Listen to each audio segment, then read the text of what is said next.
What's up guys? I hope you are doing well. I am Veer. Welcome to Studler family. तो कैसे हो दोस्तों? मैं आशा करता हूँ शानदार तरीके से आप लोग अपनी लाइफ को एंजॉय कर रहे हो, अपनी सेहत, फैमिली और पढ़ाई का ध्यान काफी अच्छे से रख रहे हो।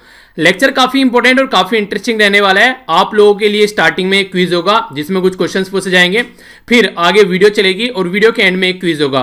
तो इस तरीके से ये वीडियो आप लोगों की चलने वाली है। वीडियो के एंड में जो क्विज होगा उसका आंसर आप लोग तभी अच्छे से दे पाएंगे अगर इस वीडियो को आप लोग टकटकी लगाकर देखेंगे। स्टार्टिंग में 2 इंपॉर्टेंट डे डिस्कस करूंगा और फिर हम लोग आगे डिस्कशन को स्टार्ट करेंगे। तो आइए आज का डिस्कशन स्टार्ट करते हैं बिना किसी देरी के। सबसे पहले बात की जा रही है यहाँ पर world day for safety and health at work. देखिए आज की डेट में अगर कहीं पर भी आप लोग काम करते हैं, चाहे खेतों में काम करते हैं, किसी कंपनी में काम करते हैं, किसी फैक्ट्री पे काम करते हैं, तो वहां पर एक तरीके का ऐसा इन्वायरमेंट होना चाहिए ताकि जो इंसान है उसकी कम से कम सेफ्टी रहे और उसकी जान न जाए। तो कम से कम इतना तो यहां पर उसके बारे में फोकस देना ही होता है। तो इसी को ध्यान में रखते हुए इसके बारे में अवेयरनेस फैलाने के लिए world day for safety and health at work के बारे में बात की जाती है, जो कि 28 अप्रैल को यहां पर सेलिब्रेट किया जाता है। ये जो यहां पर डे है आप लोग सीधा सीधा समझ सकते हैं, जब भी कहीं पर ऐसी बात की जाती है लेबर फोर्स के बारे में तो ये यहां पर हमेशा पिक्चर में आ जाता है इंटरनेशनल लेबर ऑर्गेनाइजेशन, जिसको शॉर्ट फॉर्म में आप लोग आईएलओ बोलते हैं। तो वर्क प्लेस की बात की जा रही है तो आईएलओ आ गया। तो आईएलओ यहां पर इसके बारे में अवेयरनेस फैलाती है, कंपेन चलाती है कि किस तरीके से क्या क्या प्रॉब्लम है और किस तरीके से एक ऐसी कल्चर प्रमोट करने की कोशिश की जाती है ताकि जो काम करते हैं वहां पर उनको कोई प्रॉब्लम न फेस करनी पड़े, कोई इंजरी ना हो और वहां पर इंसान आराम से रह सके और एक तरीके से अपना काम कर सके। तो इसी के चलते यहां पर थीम भी है काफी इंपॉर्टेंट 2020 के लिए। और आप लोगों को पता है जब भी बीमारी या किसी प्रॉब्लम के बारे में बात करें तो 2020 जो है वो हमेशा याद किया जाएगा कोविड-19 के चलते। तो यहां पर इसके बारे में बात की जा रही है स्टॉप द पेंडेमिक, यानी कि महामारी को रोको। Safety and health at work can save lives, यानी कि जो सेफ्टी है और जो हेल्थ है एट वर्क वो सेव कर सकती है लाइफ को। तो इसी के बारे में आप लोग समझ सकते हैं। जैसे अगर मैं आप लोगों से बात करूं, हमारे संविधान में आर्टिकल 24 जो है वो बात करता है चाइल्ड लेबर को खत्म करने के बारे में। रीजन एक सबसे इंपॉर्टेंट ये है कि हमारे संविधान के बारे में भी, संविधान में भी इसके बारे में लिखा गया है कि किस तरीके से आप लोग देखते हैं कि बच्चों को कम से कम आप लोग गलत जगह, गलत इंडस्ट्री में, गलत जहां पर उनकी हेल्थ को या फिर एक तरीके से उनकी जो लाइफ है उसके बेस पर अगर कोई उनको नुकसान पहुंचे तो उसको भी यहां पर रोकने के लिए संविधान में भी इसके बारे में बात की गई है कि कम से कम यहां पर चाइल्ड लेबर हमारे संविधान में नहीं होना चाहिए, ताकि वर्क प्लेस जो है जिस तरीके के लोगों के लिए अवेलेबल है उस तरीके के लोगों को वहां पर काम कराया जा सके। तो ये यहां पर इसके बारे में आप लोग याद रखिएगा, ये आर्टिकल 24 है यहां पर इससे रिलेटेड। अगर बात करें यहां पर एम्प्लॉयर ड्यूटीज है, यहां पर जो यहां पर आप लोगों को जॉब प्रोवाइड कराता है उसकी कि सेफ्टी रखे वर्क प्लेस पे और एक तरीके से काम करने लायक वहां पर माहौल होना चाहिए उस पर्टिकुलर जगह का। ठीक है, तो यह है इंपॉर्टेंट डे जिसके बारे में आप लोगों को पता होना चाहिए। आइए चलते हैं नेक्स्ट डे की ओर, जो कि वो भी काफी इंपॉर्टेंट है, उसके बारे में भी थोड़ा जानेंगे। ये बात की जा रही है यहां पर इंटरनेशनल वर्कर्स मेमोरियल डे। तो यहां पर ये जो डे है ये 28 अप्रैल को सेलिब्रेट किया जाता है, इंटरनेशनल वर्कर मेमोरियल्स डे। ये जो डे है बेसिकली यहां पर इंटरनेशनल वर्कर मेमोरियल डे या फिर वर्कर मेमोरियल डे या फिर international commemoration day for dead and injured. यहां तो बात की जा रही है कि आप लोगों को यहां पर किसी न किसी तरीके से बचाना है, लोगों को इंजर हो जाते हैं या फिर कोई प्रॉब्लम हो जाती है। नेक्स्ट डे में बात की जा रही है अगर कोई ऑलरेडी मर चुका है या फिर कोई इंजरी हो चुकी है तो उसके बारे में क्या क्या चीजें करनी है। ठीक है, तो उनको कैसे याद करना है। आप लोगों को एक बात याद होगी कि ये चाणक्य जी के द्वारा बोला गया कि दूसरों की गलतियों से सीखो। तो यहां पर वही बात बोली जा रही है कि अगर कोई ऑलरेडी पर्टिकुलर इवेंट में मर चुका है, किसी की डेथ हो चुकी है, किसी को इंजरी हो चुकी है, तो आने वाले टाइम पर कम से कम दूसरे लोगों को आप लोग उस प्रॉब्लम से बचाओ। तो इसी के चलते जो भी वर्कर जहां पर किसी वजह से उनकी जान चली गई, डिसेबल हो गए, कोई इंजर हो गया है या फिर कोई अनवेल हो गया है वर्क करते करते, तो उस पर्टिकुलर जगह पर आप लोगों को कम से कम एक ऐसा माहौल बनाना है ताकि और दूसरे लोगों को वो प्रॉब्लम फेस न करनी पड़े। तो इसी के चलते यहां पर ये डे है जो कि बोलते हैं worker memorial day is an opportunity है, जो कि हाईलाइट करती है कि प्रिवेंट कर सको ताकि जो भी यहां पर ऐसे इंसिडेंट है वो आगे ऐसे इंसिडेंट न हो और लोगों की जान को बचाया जा सके। और आप लोग जानते हैं prevention is better than cure, अगर प्रिवेंट कर पा रहे हैं तो फिर इलाज की जरूरत नहीं पड़ेगी। तो इसलिए यहां पर स्लोगन भी है काफी इंपॉर्टेंट, जो कि डायरेक्ट क्वेश्चन आप लोगों से बन सकते हैं। यहां पर बात की जा रही है रिमेंबर द डेड, यानी कि जो मर चुके हैं उनको एक बार याद करो, और फाइट फॉर द लिविंग, यानी कि जो जिंदा है उनके लिए फाइट करो। तो ये काफी अच्छा स्लोगन आप लोग बोल सकते हैं, यानी कि मरे हुए को याद करो कि कैसे उनकी जान गई है ताकि और लोगों की जान न जा सके, सीधी सीधी बात है। और जो जिंदा है कम से कम उनके लिए फाइट करो ताकि उनकी जान कोई जोखिम में न पड़े। तो ये है यहां पर 2 इंपॉर्टेंट डे जिसके बारे में आप लोगों को पता होना चाहिए। आइए अब आगे बढ़ते हैं। नेक्स्ट यहाँ पर बात करते हैं आज के क्विज के बारे में। अच्छे से अटेम्प्ट कीजिए, इसके बाद में फिर मैं आप लोगों को आंसर बताता हूँ। एक एक कर यहाँ पर देख लेते हैं। सबसे पहले बात की जा रही है एक रिटायर्ड आईएएस ऑफिसर जिसको रिसेंटली अभी सेंट्रल विजिलेंस कमिश्नर की पोस्ट यानी कि सीवीसी की पोस्ट दी गई है। तो यहाँ पर किसके द्वारा इनको ओथ दिलाई गई है ये आप लोगों को बताना है। सीवीसी जो है वो ऑफिस से रिमूव किया जाता है प्रेसिडेंट ऑफ इंडिया के द्वारा। तो कौन यहाँ पर रेफरेंस देता है यानी कि कौन यहाँ पर मिसबिहेवियर या फिर इनकैपेसिटी है वो चेक करता है, जिसके बाद में यहाँ पर प्रेसिडेंट इनको हटा पाते हैं। सीवीसी जो है यहाँ पर ये इंडियन गवर्नमेंट के द्वारा यहाँ पर क्रिएट किया गया था 1964 में। तो कौन सी एक कमेटी थी जो बनाई गई थी गवर्नमेंट के द्वारा, जो कि प्रिवेंशन ऑफ करप्शन यानी कि करप्शन को रोकने का काम करती थी। उस कमेटी के मुखिया कौन थे यानी कि हेड कौन थे ये आप लोगों को बताना है। नेक्स्ट यहाँ पर बात की जा रही है एक पर्टिकुलर बॉडी के बारे में जिसके द्वारा बोला गया कोविड-19 से रिलेटेड जो भी वेस्टेज जनरेट हुआ है यानी कि ग्लव्स वगैरह या फिर जो भी मास्क वगैरह जो भी पहनते हैं या फिर कोई सैनिटाइजर की बोतल वगैरह या फिर जो भी चीजें यूज की जा रही हैं, तो जो भी वेस्टेज यहाँ पर एक तरीके से तैयार हो रहा है तो उसको ढंग से हैंडल करना ताकि आने वाले टाइम के लिए और ज्यादा प्रॉब्लम क्रिएट ये न करे। तो किसके द्वारा यहाँ पर ये गाइडलाइन जारी की गई है। 24 अप्रैल जो है नासा के द्वारा सेलिब्रेट किया गया 30 साल कंप्लीट होने के, जो कि हब्बल स्पेस टेलीस्कोप है। ये जो हब्बल स्पेस टेलीस्कोप है ये काफी इंपोर्टेंट एक टेलीस्कोप आप लोग बोल सकते हैं, जिसके द्वारा काफी बड़े बड़े काम किए गए, जिसमें से ब्लैक होल के बारे में इंफॉर्मेशन एक काफी इंपोर्टेंट काम है। आप लोगों को यहां पर क्वेश्चन पहले पूछा जा चुका है, आगे भी पूछा जा सकता है। हब्बल टेलीस्कोप के द्वारा किसका ये एक तरीके से प्रोजेक्ट था, नासा का प्रोजेक्ट था, किसके साथ में पार्टनरशिप में मिलकर इसके द्वारा ये प्रोजेक्ट कंप्लीट किया गया ये आप लोगों को बताना है। नेक्स्ट यहां पर बात करते हैं, अगर बात की जाए यहां पर सेंटर और स्टेट दोनों के बारे में बात की जा रही है, एफआरबीएम तो physical responsibility and budget management. तो यहां पर इसके द्वारा जो लिमिट सेट की गई है वो कितनी लिमिट सेट की गई है फिजिकल डेफिसिट की, यानी कि एक तरीके से जो खर्चा करना है वो अपना बजट का कितना हो सकता है, बेसिकली जो अपनी जीडीपी है उसको कितना होना हो सकता है ये यहां पर पूछा गया है, ये आप लोगों को बताना है। इंपॉर्टेंट क्वेश्चन बन सकता है क्योंकि इसकी अध्यक्षता एनके सिंह जी के द्वारा की गई थी, तो यहां पर ये सेट किया गया था। ठीक है, नेक्स्ट यहां पर बात की जा रही है आईटी दिल्ली के बारे में। आईटी दिल्ली के द्वारा यहां पर डेवलप किया गया है अभी यहां पर रिसेंटली एक जो कि डैशबोर्ड है, जिसके द्वारा यहां पर हमारी कंट्री में प्रेडिक्ट किया जाएगा कहां कहां पर कोविड-19 के कितने कितने केस आ रहे हैं। इसका नाम रखा गया यहां पर PRACRITI प्राकृतिक। ठीक है, तो इसकी फुल फॉर्म क्या है ये आप लोगों को बतानी है। नेक्स्ट यहां पर बात की जा रही है अभी रिसेंटली एश्योरेंस दिया गया एक पर्टिकुलर जो बेसिकली इम्यूनिटी पासपोर्ट के नाम पर, यानी कि आप लोग अगर एक बार बीमार हो चुके हैं और बीमारी से आप लोग लड़कर आ चुके हैं तो ये बोला जा रहा है कि इनकी इम्यूनिटी अच्छी है, इनको बीमारी फिर से नहीं लगेगी, तो उनको इम्यूनिटी पासपोर्ट दिया जा रहा है। तो किसके द्वारा बोला गया कि यहां पर ये सही तरीका नहीं है कि बीमारी फिर से भी लग सकती है, ऐसी कोई जरूरत नहीं है कि वो यहां पर इम्यूनिटी बनी रहेगी, तो किसके द्वारा यहां पर इसको वॉर्न किया गया है, तो ये आप लोगों को बताना है। काफी इंपॉर्टेंट है, न्यूज में था काफी, तो बिना ऑप्शन के अगर क्वेश्चन का आंसर देना एक बार को सीख लिया तो एग्जाम में आप लोगों को ये बहुत ही आसान लगेगा, क्योंकि वहां पर तो आप लोगों के सामने 4 ऑप्शन होंगे, तो तैयारी थोड़ा सा हटके करनी चाहिए ताकि एग्जाम में प्रॉब्लम फेस न करनी पड़े। सबसे पहले बात करते हैं यहां पर रिटायर्ड आईएएस ऑफिसर, नाम है संजय कोठारी, इनका नाम आप लोग याद रखिएगा, जिनको रिसेंटली अभी सीवीसी हमारी कंट्री में बनाया गया प्रेसिडेंट रामनाथ कोविंद जी के बारे में याद रखिएगा, ये यहां पर एक तरीके से ओथ दिलाते हैं। सीवीसी जो है यहां पर ये हमारी कंट्री में ये यहां पर एक तरीके से जो अगर कोई मिसबिहेव करते हैं, इनकैपेसिटी होती है तो सुप्रीम कोर्ट चेक करते हैं और फिर प्रेसिडेंट को रेफरेंस देते हैं कि इनको हटा दो, ये इस पोस्ट के काबिल पर्सन नहीं है अगर हटाना हो तो। नेक्स्ट यहां पर बात की जा रही है श्री के संथानम कमेटी का नाम आप लोग याद रखिएगा। 1964 में इन्होंने बोला था कि कोई ऐसी बॉडी होनी चाहिए जो कि पर्टिकुलर चीजों को रोक सके। नेशनल ग्रीन ट्रिब्यूनल के द्वारा बोला गया जो भी वेस्टेज वगैरह आज के डेट में किया जा रहा है कोविड-19 के चलते, तो उसको टैकल करना चाहिए, वरना आगे आने वाले टाइम में और प्रॉब्लम क्रिएट कर सकता है। नेक्स्ट बात की जा रही है यहां पर हबल स्पेस टेलीस्कोप के बारे में, तो ये काफी इंपॉर्टेंट है। यहां पर ये यहां पर नासा के द्वारा यूरोपियन स्पेस एजेंसी के साथ मिलकर प्रोजेक्ट ये किया गया था।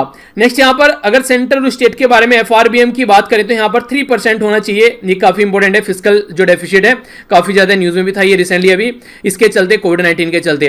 नेक्स्ट बात की जा रही है आईटी दिल्ली के बारे में, तो आईटी दिल्ली के द्वारा यहां पर जो बेसिकली डेवलप किया गया इसको बोला गया यहां पर प्रकृति, जिसका नाम आप लोग याद रखेगा, ये प्रेडिक्ट करेगा कहां कहां पर कोविड-19 के केस हैं, तो इसको बोल रहे हैं प्रेडिक्शन एंड असेसमेंट, यानी कि प्रेडिक्शन करेगा कहां कहां पर और असेस करेगा, असेसमेंट करेगा उनका ऑफ कोरोना इन्फेक्शन, कहां कहां पर कोरोना के इन्फेक्शन है, इसी के साथ में ये कहां कहां पर ट्रांसमिशन इंडिया के अंदर हो रहा है, तो इसको बोला जा रहा है यहां पर प्राकृतिक। ठीक है, तो यहां पर ये आईटी दिल्ली के द्वारा एक वेब बेस डेवलप किया गया है। वर्ल्ड हेल्थ ऑर्गेनाइजेशन के द्वारा बोला गया कि इम्यूनिटी पासपोर्ट देना बंद करो, वरना बहुत सारे लोग और भी मारे जाएंगे फालतू के चक्करों में पड़कर। तो ये सारी इंफॉर्मेशन है जो कि आप लोगों को याद रखनी है। इंपॉर्टेंट क्वेश्चन है, कई बार पूछे जाते हैं, रटना नहीं है, रिविजन करना है, रिविजन करते करते चीजें आप लोग याद हो जाएंगी, यानी कि चीजों को इतनी बार पढ़ डालिए ताकि एग्जाम में आप लोगों को प्रॉब्लम ही न फेस करनी पड़े। ठीक है, उसके लिए मेहनत करनी पड़ती है, इसीलिए कहते हैं कि मेहनत के सामने सब चीजें घुटने टेकती है, तो मेहनत करोगे तो सारी चीजें आसान लगने लगेगी। काफी इंपॉर्टेंट न्यूज है। कुछ टर्म्स आप लोगों को यहाँ पर बताऊंगा जो कि एग्जाम में भी आप लोगों से पूछी जा सकती है। जैसे यहाँ पर बात की जा रही है किसके बारे में, ये बात की जा रही है RRS के बारे में, ठीक है। यहाँ पर ये RSS नहीं है तो कंफ्यूज नहीं होना है, ठीक है। यहाँ पर बात की जा रही है रैपिड रेस्पॉन्स सिस्टम के बारे में। आखिर क्यों न्यूज में और क्या क्या बात की जा रही है, आप लोगों को पता है हमारी कंट्री में लॉकडाउन जो है वो 3 मई तक का है। 3 मई के बाद में लॉकडाउन को कंटिन्यू रखना है या फिर हटाना है, इसके बारे में अभी कोई भी यहाँ पर एक तरीके से डिसीजन नहीं लिया गया है। तो अभी रिसेंटली चीफ मिनिस्टर के सारे जो भी राज्य के चीफ मिनिस्टर हैं उनके साथ मिलकर मोदी जी के द्वारा एक मीटिंग कंडक्ट कराई गई। तो उस मीटिंग में जो यहाँ पर मेघालय के चीफ मिनिस्टर हैं उनके द्वारा काफी अच्छा सजेशन दिया गया, जिनका नाम है CK संगमा साहब। तो इनके द्वारा सजेशन दिया गया कि इसको जो मई के बाद भी जो यहां पर आगे भी इसको एक्सटेंड करना चाहिए, जो हमारी कंट्री में लॉकडाउन चल रहा है पर लेकिन जो ग्रीन एरिया है जहां पर अब तक कोई केस नहीं आए हैं या फिर लो रिस्क एरिया है, बस उनको थोड़ा सा हम लोग को रिलैक्स करना चाहिए, बाकी सब जगह ये कंटिन्यू रखना चाहिए। पहली बात तो ये बोली गई है, ठीक है। दूसरी बात इनके द्वारा बोली गई है रैपिड रेस्पॉन्स सिस्टम के बारे में। ये क्या है इसको थोड़ा समझ लीजिए। रैपिड रेस्पॉन्स सिस्टम जो है ये बेसिकली बोला गया है कि पंचायत के लेवल पर आप लोग एक ऐसा सिस्टम क्रिएट करो, एक ऐसी बेस्ट प्रैक्टिस आप लोग क्रिएट करो, एक ऐसी टास्क फोर्स क्रिएट करो ताकि अगर कहीं पर भी कोई केस दिखता है तो विदिन 60 मिनट वहां पर सारी चीजें पहुंचे, डॉक्टर, लोकल एडमिनिस्ट्रेशन और पुलिस, ताकि उस जो केस का डिटेक्शन हुआ है उसको सिचुएशन को कंट्रोल किया जा सके। और कहां पर बोला गया, ये बोला गया पंचायत के लेवल पर। आप लोग ये समझिए सबसे ऊपर है सेंटर, फिर आता है स्टेट और फिर होती है पंचायत और म्युनिसिपैलिटी, ठीक है। यानी कि बीच में डिस्ट्रिक्ट आएगा और फिर होगी पंचायत और म्युनिसिपैलिटी। तो इस तरीके से बोल सकते हैं, हालांकि डिस्ट्रिक्ट भी यहां पर म्युनिसिपैलिटी का पार्ट हो जाएगा, पर लेकिन अगर बात करेंगे पंचायत, ये सेंटर, स्टेट और पंचायत और म्युनिसिपैलिटी, इस तरीके से ये सबसे नीचे वाली यूनिट हो जाती है। तो पंचायत के लेवल पर अगर ये काम किया जाएगा तो काफी सिचुएशन को कंट्रोल कर सकता है। तो मोदी जी को इनका सुझाव काफी अच्छा लगा कि यहां बोला गया कि हाँ देखते हैं कैसे करना है। तो ये एक अच्छा सुझाव था, क्योंकि आने वाले टाइम में अगर कंप्लीटली ओपन कर देते हैं तो जिस तरीके से केस हमारी कंट्री में बढ़ रहे हैं तो उस तरीके से आप लोग नहीं बोल सकते कि यहां पर अभी काम उसका चल पाएगा, ठीक है। तो इसके बारे में याद रखना। तो कंटिन्यूएशन की बात की जा रही है अगर हम लोग देखते हैं तो मई 3 के बाद भी, ताकि रिलैक्स उन जोन को किया जाए जहां पर कोविड-19 के केस नहीं है या फिर ग्रीन जोन है जहां पर केस काफी कम है। तो ये सारी चीजें वीडियो कॉन्फ्रेंसिंग के थ्रू यहां पर जब चीफ मिनिस्टर के साथ मीटिंग कंडक्ट कराएगी वहां पर ये बातें बोली गई। और RRS की बात की जा रही है, यानी कि रैपिड रेस्पॉन्स फोर्स, जो बेसिकली सिस्टम है यहां पर ये यहां पर पंचायत के लेवल पर यहां पर क्रिएट करने की बात की जा रही है, ठीक है, ताकि 60 मिनट के अंदर अंदर यहां पर लोकल पुलिस, एडमिनिस्ट्रेशन और डॉक्टर पहुंच सके, केस को डिटेक्ट किया गया उसको कंट्रोल कर सके, ठीक है। तो इसके बारे में याद रखना। जब मेघालय इतना न्यूज में, तो मेघालय आप लोग देख भी लीजिए, मेघालय एग्जैक्ट यहां पर लोकेशन है। आसाम एक अकेला राज्य है जो मेघालय को टच करता है हमारी कंट्री का, और इसी के साथ में यहां पर बांग्लादेश, यानी कि बांग्लादेश और आसाम के बीच में ये सैंडविच है मेघालय। एक अकेली कंट्री बांग्लादेश टच करती है और अकेला राज्य आसाम टच करता है मेघालय को, ठीक है। तो इसके बारे में इंफॉर्मेशन रखना। आगे बढ़ता हूं। नेक्स्ट ये न्यूज़ भी काफ़ी आज की डेट में ट्रेंडिंग जो न्यूज़ आप लोगों को देखने के लिए, जब से हमारी कंट्री में तिबलगी जमात वाला केस देखने को मिला, बहुत सारे लोग जो थे कोविड-19 की चपेट में आ गए, पर लेकिन अब यहाँ पर एक पॉजिटिव साइड सामने निकल कर आई है। पॉजिटिव साइड, जितना नेगेटिव टाइम पर यहाँ पर लोगों को कोसा जा रहा था, इतना ही यहाँ पर हमारी कंट्री में पॉजिटिव साइड जब निकल कर आ रही है, लोगों को सपोर्ट भी किया जा रहा है। तो एक अच्छी चीज आप लोग बोल सकते हैं। अगर गलती की है तो उसके लिए एक तरीके से जितनी गालियां पड़ी, अब जितना अच्छा काम किया गया उसके लिए सपोर्ट भी इतनी अच्छी दी जा रही है। तो यही एक अच्छी चीज होती है कि हाँ, अगर गलती है तो गलत बोलो और सही है तो सही बोलो। तो यहाँ पर क्या बात की जा रही है, जो तिबलगी जमात के जो लोग थे, जो कि यहाँ पर पर्टिकुलर कोविड-19 के बहुत सारे शिकार बने थे, तो उसके चलते फिर क्वारंटीन में रखा गया। तो बहुत सारे ऐसे लोग थे जिनके द्वारा क्वारंटीन से बाहर निकल कर आए, यानी कि इस बीमारी से लड़कर आए, और फिर उनके द्वारा यहां पर अपना ब्लड प्लाज्मा जो था बेसिकली डोनेट करने की बात की, जो ब्लड प्लाज्मा था, ठीक है। तो ब्लड प्लाज्मा डोनेट करने की बात की गई। इसका क्या मतलब होता है, इसके बारे में हम लोग समझेंगे, अभी डिटेल में आप लोगों को बताऊंगा। बेसिकली यहां पर अभी अलग अलग जगह से, जैसे कि चेन्नई, मुंबई, बिहार, मध्य प्रदेश, अलग अलग जगह से लोग आए और अटेंड किया गया था यहां पर निजामुद्दीन में, जो भी यहां पर जो चीजें चल रही थी वो, तो उसके चलते फिर अब यहां पर सिचुएशन जो है वो नॉर्मलाइज कर दी गई और लोगों को यहां पर क्वारंटीन में रखा गया। तो अभी यहां पर बहुत सारे लोग सामने निकल कर आए यहां पर एक तरीके से अपना ब्लड प्लाज्मा जो था उसको डोनेट करने के लिए। इसके बारे में समझने के लिए आप लोग यहां पर इसके बारे में थोड़ी सी कुछ इंफॉर्मेशन है, जो कि आप लोग यहां पर पहले एक बार ये एक और न्यूज़ है, इसको आप लोग देख लीजिए। जो यहाँ पर king George medical university Uttar Pradesh के अंदर वो कंट्री की फर्स्ट गवर्नमेंट हॉस्पिटल बन गया, जिसके द्वारा प्लाज्मा थेरेपी यहाँ पर टेस्ट की गई है। प्लाज्मा थेरेपी क्या है? प्लाज्मा थेरेपी एक तरीका टेस्ट है, यहाँ पर डोज दिया जाता है प्लाज्मा थेरेपी में, जिसके चलते यहाँ पर जो एक तरीके से जो लोग ठीक हो चुके हैं, ठीक है, तो उनका प्लाज्मा यहाँ पर यूज किया जाता है, जो ऑलरेडी बीमार लोग हैं उनको ठीक करने के लिए, तो इसको प्लाज्मा थेरेपी बोलते हैं। तो प्लाज्मा थेरेपी जो है हमारी कंट्री में drug controller general of India के द्वारा क्लियर किया गया प्लाज्मा थेरेपी जो कि सबमिट किया गया था ICMR यानी कि Indian council of medical research के द्वारा। तो प्लाज्मा थेरेपी आज के डेट में यूज की जा रही है जो कोविड-19 के शिकार लोग हो चुके हैं उनको ठीक करने के लिए। तो एक तरीके से अच्छी चीज आप लोग बोल सकते हैं। तो थोड़ा सा इसके बारे में हम लोग समझ लेते हैं। प्लाज्मा जो होता है वो ब्लड का पार्ट होता है, जो आप लोग ब्लड देखते हैं उसका पार्ट होता है प्लाज्मा। तो हमारी बॉडी में जो लिक्विड पोर्शन होता है ब्लड, तो उसमें से अगर आप लोग देखेंगे 55% जो होता है ब्लड का पार्ट वो प्लाज्मा होता है, और 45% के करीब जो होता है वो रिमेनिंग ब्लड सेल्स वगैरह, प्लेटलेट्स वगैरह, ये जो सस्पेंडेड प्लाज्मा वगैरह वो सारे पार्ट्स होते हैं। तो ये तो हो गए यहाँ पर 55% तो हो गए यहाँ पर प्लाज्मा, और 45% हो गया रेड ब्लड सेल जो कि मिलकर हमारी बॉडी का ब्लड बनाते हैं। ठीक है, अगर आगे बात करते हैं प्लाज्मा के बारे में तो 92% इसमें वाटर होता है प्लाज्मा के अंदर में। ठीक है, 7% के करीब यहां पर इसमें विटल प्रोटीन वगैरह जो होते हैं यहां पर इंपॉर्टेंट, यहां पर ये होते हैं कल लगभग 7%, तो 92 + 7, ठीक है, तो 99% हो गया। तो 1% जो होता है इनमें मिनरल्स होते हैं, सोल्ट, शुगर या फैट्स, हार्मोन्स वगैरह, विटामिन वगैरह, ये सारी चीजें आप लोगों को देखने को मिलती है। तो ये बेसिकली हमारी बॉडी का जो ब्लड वाला पोर्शन है उसके बारे में आप लोगों से बात कर रहा हूं। तो इंपॉर्टेंट क्वेश्चन जल्दी जनरल साइंस में आप लोगों से बन जाते हैं, तो इसके बारे में कोई कंफ्यूजन नहीं होना चाहिए। आप लोगों को याद होगा मैंने ट्विटर पर भी यहां पर इसको शेयर किया था, पूरा मैं ऑलरेडी ट्विटर पर शेयर कर चुका हूं। ठीक है, तो जो भी पढ़ाई वाली चीज होती है, एक बात और बता दूं, कई सारे बच्चे कंफ्यूजन में रहते हैं। देखिए आज की डेट में जो अकाउंट है, जो मेरे नाम से अकाउंट है, जैसे वीर तालियान के नाम से ट्विटर हो गया, वीर तालियान के नाम से फेसबुक हो गया, वीर तालियान के नाम से इंस्टाग्राम हो गया, तो यहां पर जो मैं चीजें शेयर करता हूं वो अवेयरनेस की चीजें शेयर करता हूं, यहां पर मोटिवेशनल चीजें शेयर करता हूं, फनी चीजें शेयर करता हूं, अपनी पर्सनल लाइफ से चीजें शेयर करता हूं। क्यों?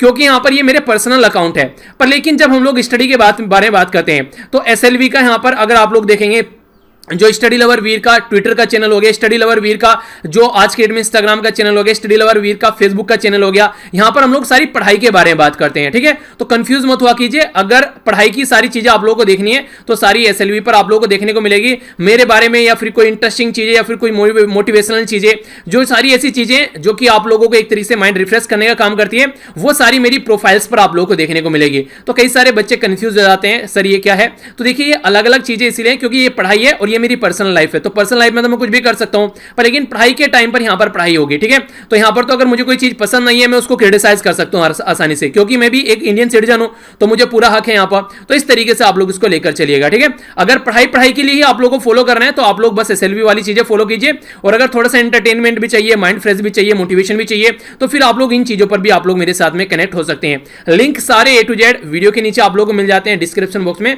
तो कनेक्ट हो सकते हैं। अब थोड़ा इसके बारे में जान लेते हैं।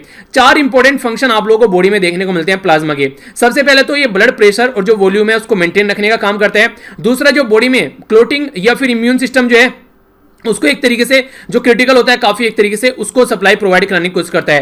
क्लोटिंग आप लोगों ने देखा होगा, मान लीजिए आज के डेट में ब्लड अगर कहीं पर खुदा ना खास्ता कोई चोट लग जाए हाथ में या कहीं पर भी, तो क्या होता है ब्लड निकलने लगता है, पर लेकिन थोड़ी देर में थक्का जम जाता है और वो वहीं पर ही खत्म हो जाता है। तो वो होता है एक तरीके से क्लोट बनना। तो अगर किसी के ब्लड में क्लोट नहीं बनेगा तो फिर ये समझिए ब्लड बहता रहेगा और कुछ देर में इंसान की डेथ हो जाएगी। तो क्लोटिंग बनना बहुत इंपॉर्टेंट बात है जिसमें प्लाज्मा बहुत बड़ा रोल प्ले करता है। इसी के साथ में यहाँ पर सोडियम, पोटेशियम, ये इस तरीके से जो चीजें हैं हमारी मसल्स को जो जरूरत होती है वो यहाँ पर करियर का काम करता है। और इसी के साथ में जो पीएच लेवल है हमारी बॉडी का उसको मेंटेन रखने का काम करता है। सपोर्ट सेल फंक्शन एक तरीके से प्रोवाइड कराने का काम करता है। तो जो प्लाज्मा है वो काफी इंपॉर्टेंट पोर्शन है बॉडी का।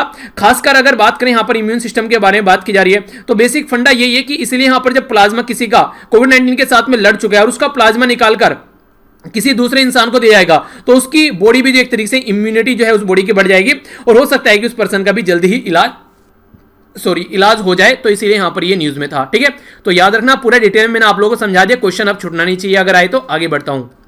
नेक्स्ट यहां पर ये काफी इंपॉर्टेंट न्यूज आप लोग बोल सकते हैं वैसे तो पंजाब के बारे में, पर लेकिन कुछ इंपॉर्टेंट पर्सनैलिटी यहां पर कनेक्ट हो गए हैं। पंजाब गवर्नमेंट के द्वारा यहां पर हेल्प मांगी गई है former prime minister Manmohan Singh ji से और मोंटेक सिंह आहलूवालिया जी से। मोंटेक सिंह आहलूवालिया जो थे, प्लानिंग कमीशन को जब रिप्लेस कर नीति आयोग बनाया गया। नीति आयोग कब बनाया गया? 1 जनवरी 2015 में नीति आयोग बनाया गया प्लानिंग कमीशन को रिप्लेस कर। ये यूपीएससी क्वेश्चन पूछ चुकी है ऑलरेडी। तो यहां पर जब ये प्लानिंग कमीशन को रिप्लेस कर नीति आयोग बनाया गया तो लास्ट जो प्लानिंग कमीशन के चेयरमैन थे तो मोंटेक सिंह आहलूवालिया जी थे। ठीक है, तो याद रखना इनके बारे में। अभी यहां पर जो पंजाब के आज के में चीफ मिनिस्टर हैं उनके साथ मिलकर यहां पर काम करने की बात की जा रही है।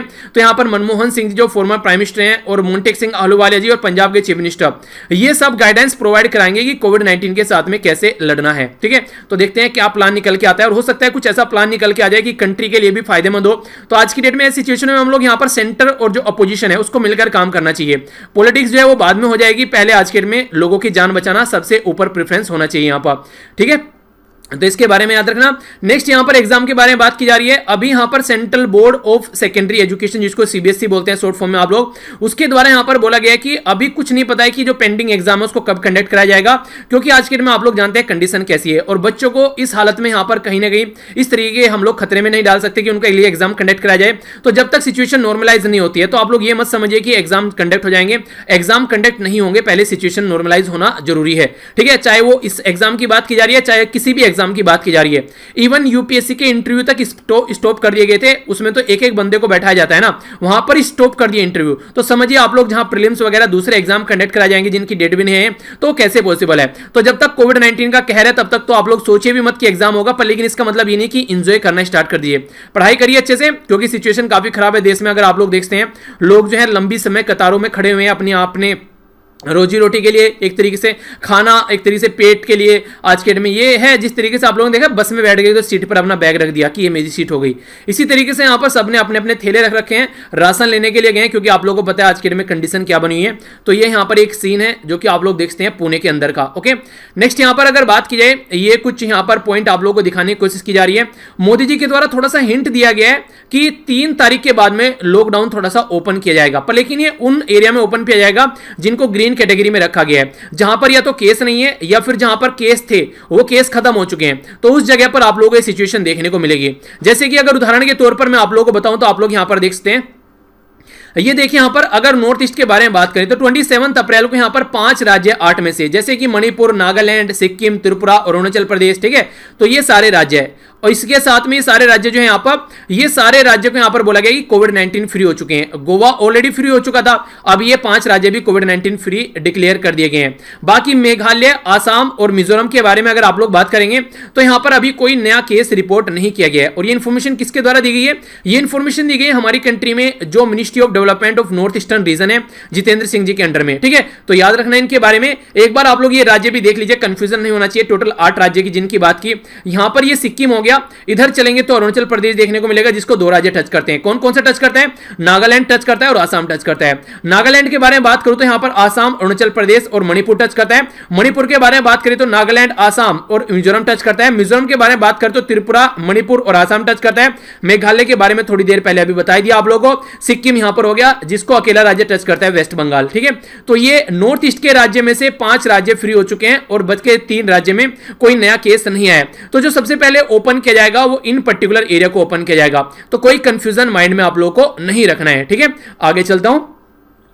नेक्स्ट यहां पर आप लोगों को पता है United Nation, World Health Organization, इन सबको गालियां पड़ रही हैं बहुत ज्यादा, क्योंकि इनके द्वारा कोविड-19 के लिए कुछ नहीं किया गया। अगर ढंग से देखा जाए तो इनके द्वारा कोई ऐसा स्टेप नहीं उठाया गया कि इसको रोका जा सकता। अब इसके डेट में पूरे वर्ल्ड में फैल चुका है। तो वर्ल्ड हेल्थ ऑर्गेनाइजेशन यहां पर कई सारे ऐसे एफर्ट लगा रही है, जैसे ग्लोबल फंड या फिर UNTID या फिर CEPI, मतलब अलग अलग ऑर्गेनाइजेशन के साथ में मिलकर यहां पर इनके द्वारा बात की जा रही है। जो टूल है वो एक्सीलरेटर, यहां पर बेसिकली कोविड-19 को रोकने के लिए, डेवलपमेंट के लिए, प्रोडक्शन के लिए, या फिर कोई थेरेपेटिक जो भी डायग्नोसिस वगैरह, वैक्सीन वगैरह, ये सारी चीजों में एक तरीके से मिलकर काम किया जाए, ताकि जल्दी से जल्दी इस महामारी का सॉल्यूशन निकाला जा सके और इससे बाहर निकले। तो इसके बारे में ये इंफॉर्मेशन है जो कि आप लोग याद रखिएगा। आगे बढ़ते हैं।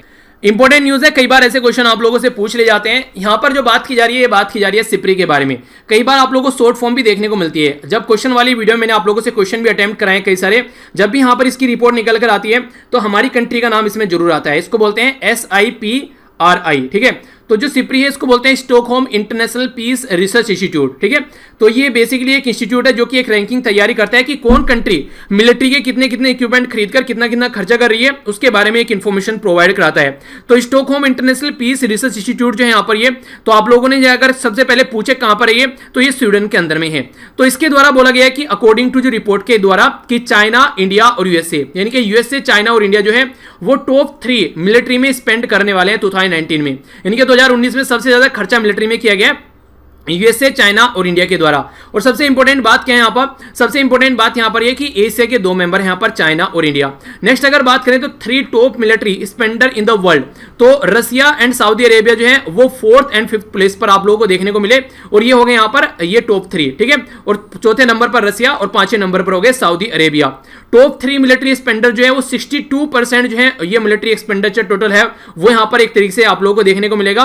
फर्स्ट टाइम हिस्ट्री में ऐसा है कि 2 एशियन कंट्री एक साथ आ गई यहाँ पर टॉप 3 में, वरना नॉर्मली रसिया आप लोगों को या फिर कोई दूसरी कंट्री यहाँ पर देखने को मिलती थी, ठीक है, जैसे यूएसए के साथ में। पर टॉप 3 में इंडिया और चाइना आ गई, तो ये बहुत बड़ी बात यहाँ पर आप लोगों को देखने को मिल रही है, यानी कि एशिया में मिलिट्री पर बहुत ज्यादा खर्चा किया जा रहा है। इंडिया में भी यहाँ पर काफी इंक्रीज देखने को मिल रहा है। रीजन सारा यही रहता है, पाकिस्तान और कश्मीर को लेकर जो टेंशन रहती है, तो ये बहुत बड़ा मुद्दा बन जाता है हमारे लिए पैसा खर्च करने के लिए। तो इसके बारे में कोई क्वेश्चन पूछे तो कंफ्यूजन में नहीं आना है आप लोगों को। आइए अब आज का क्विज देख लेते हैं, जो कि आप लोगों को अटेम्प्ट करना है। एक कर क्वेश्चन देखते हैं, इसके बाद में फिर आप लोगों को आंसर बताना है, और यहाँ पर फिर मैं कल हम फिर इसका आंसर देखेंगे। सबसे पहले बात की जा रही है यहाँ पर world day for safety and health at work 28 अप्रैल को प्रमोट किया जाता है प्रिवेंशन करने के लिए। अगर कोई एक्सीडेंट होता है, कोई डिजीज होती है, तो किसके द्वारा यहाँ पर ये ऑब्जर्व किया जाता है, और थीम क्या है ये भी आप लोगों को बताना है। नेक्स्ट यहाँ पर ब्लड डोनेट किया जाता है रिकवर करने के लिए पेशेंट को, तो इंट्रोड्यूस किया जाता है एंटीबॉडी, तो इस पर्टिकुलर थेरेपी को क्या बोलते हैं ये आप लोगों को बताना है। इसी के साथ में यहाँ पर मिलिट्री में स्पेंडिंग की बात की जा रही है कंट्रीज में, तो कौन यहाँ पर रिलीज करती है रिपोर्ट इससे रिलेटेड, टॉप 3 कंट्री कौन सी है ये आप लोगों को बताना है। इंटरनेशनल वर्क मेमोरियल डे के बारे में जाना, तो इसका स्लोगन क्या है वो आप लोगों को करना है पूरा कंप्लीट, जो कि मैंने डिटेल में आप लोगों को पढ़ाया था। नेक्स्ट यहाँ पर बात की जा रही है अभी हमारी कंट्री के मणिपुर, नागालैंड, सिक्किम, त्रिपुरा और अरुणाचल प्रदेश ये कोविड-19 फ्री हो गए, तो टोटल 8 राज्य में से 5 राज्य फ्री हो गए। तो ये कौन सी मिनिस्ट्री के द्वारा यहाँ पर ये अनाउंसमेंट किया गया है। फर्स्ट हॉस्पिटल कौन सा है कंट्री में जिसके द्वारा प्लाज्मा थेरेपी को यूज किया गया है, और कौन से राज्य के अंदर में है। तो ये थे क्वेश्चन जिनका आंसर आप लोगों को देना है। आई होप कि आप लोगों ने लेक्चर को अच्छे से एंजॉय किया होगा। फिर से मैं बता देता हूं, जो मेरे पर्सनल अकाउंट है जैसे फेसबुक, इंस्टाग्राम, ट्विटर, वहां पर मेरी पर्सनल इंफॉर्मेशन या फिर मोटिवेशन या फिर इंटरेस्टिंग कुछ जोक्स वगैरह आप लोगों को देखने को मिलेंगे। बाकी स्टडी से रिलेटेड सारी चैनल आप लोगों को स्टडी वाले चैनल पे देखने को मिलेंगे, जैसे कि स्टडी लवर वीर के नाम से जो भी सारे चैनल है, चाहे फेसबुक हो गया, चाहे आप लोगों को इंस्टाग्राम देखने को मिलेगा, चाहे ट्विटर या फिर आप लोग यहाँ पर टेलीग्राम, सारे लिंक वीडियो के नीचे। तो मिलता हूँ नेक्स्ट लेक्चर में, इसी तरीके से एंजॉय करते रहिए, और जहां जहां पर भी आप लोग कनेक्ट हैं चीज़ों को जरूर शेयर कीजिए, ताकि ज़्यादा से ज़्यादा लोगों तक चीज़ों की इन्फॉर्मेशन पहुंचाई जा सके। और कुछ नहीं बिगड़ेगा, एजुकेशन एक ऐसी चीज़ है बांटने से और ज़्यादा बढ़ती है, ये कभी घटती नहीं है, कोई आप लोगों से चुरा नहीं सकता है। तो इसलिए ज़्यादा से ज़्यादा चीज़ों को कोशिश कीजिएगा कि ज़्यादा से ज़्यादा शेयर की जाए। तो मिलता हूँ नेक्स्ट लेक्चर में, बड़ों को नमस्ते, छोटों को प्यार, छोटी सी लाइफ एंजॉय करें यार। तब तक के लिए जय हिंद।